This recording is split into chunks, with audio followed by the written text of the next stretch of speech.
अरे काय हो कया हो ये कया धरे हो अनार।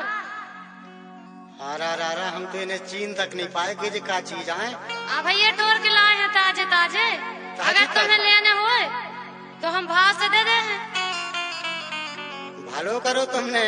हाँ ठीक है ना। हाँ। अरे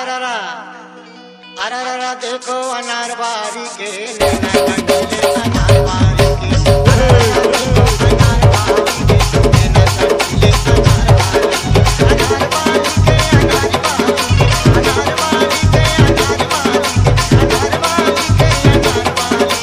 DJ Rock exclusive in the mix.